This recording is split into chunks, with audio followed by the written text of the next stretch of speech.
Bien, donc je vais intervenir pour le Lac pour tous. Alors le Lac pour tous, quelques éléments. Notre association est toute jeune, contrairement à Rive Publique qui existe depuis 10 à une quinzaine d'années.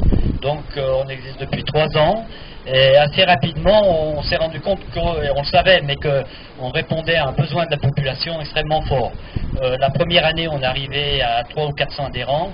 Et là, actuellement, on compte 700 adhérents, donc ce qui est fort, et sans qu'on cherche forcément le nombre d'adhésions. Par contre, on cherche à être actif dans la vie locale. Alors, l'état des lieux sur ce qui est praticable côté français, vous l'avez sur une carte. Alors, le Lac pour tous a établi une carte ce printemps où on recense l'ensemble du linéaire accessible. Et on a une situation, je dirais, qui est pas catastrophique, je dirais même plutôt bonne, parce qu'on a une majorité de linéaires accessibles. Le problème étant que ce linéaire, très souvent, il est fait de petits morceaux. Donc la continuité n'existe pas. C'est cette continuité qu'il faut, tronçon par tronçon, petit à petit, arriver à rétablir.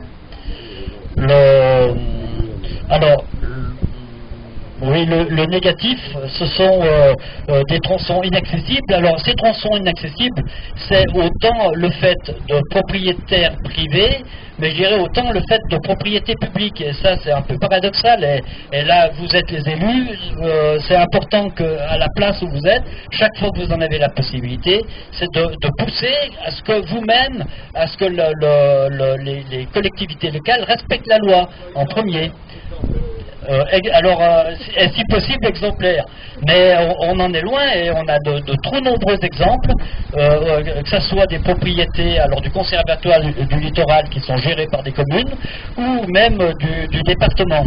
Donc là il y a un effort à faire et qui ne devrait pas être si difficile que ça, s'il y a un petit peu de volonté. Alors le premier, la servitude de marchepied, elle a été étendue en 2006 non seulement au service de l'État, aux pêcheurs, mais elle a été étendue aux piétons en 2006. Le garant de l'application de la loi, c'est le préfet. Donc là, on se trouve, on a interpellé le sous-préfet qu'on a rencontré 2 fois.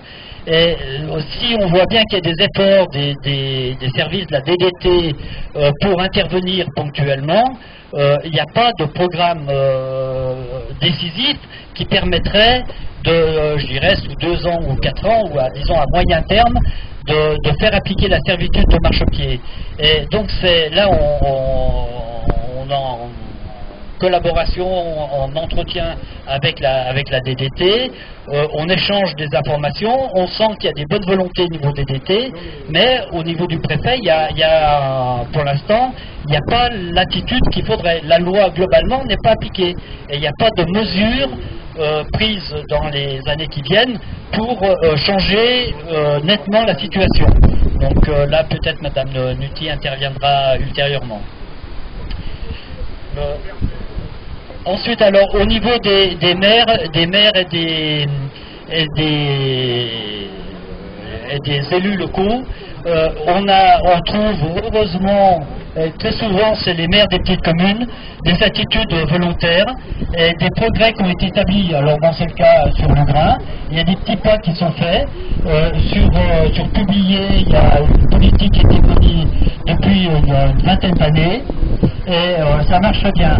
Par contre, on a certaines communes, malheureusement les 2 grosses pour nous, avec lesquelles on a un peu du mal, et souvent qui se retranchent devant le fait, qui disent que c'est à l'État, que c'est au préfet d'intervenir. Donc tout cet appel aux autorités, Madame Dupuy-Muller, messieurs les conseillers départementaux, aux maires, voilà, partout où vous êtes, intervenez et faites avancer. On peut imaginer de se retrouver d'ici 2 ans pour un nouveau parcours et faire le point des avancements. Alors on va se mettre à l'abri, peut-être que les élus peuvent aller au bout de la toile là-bas si on ne prend pas trop l'eau. Voilà.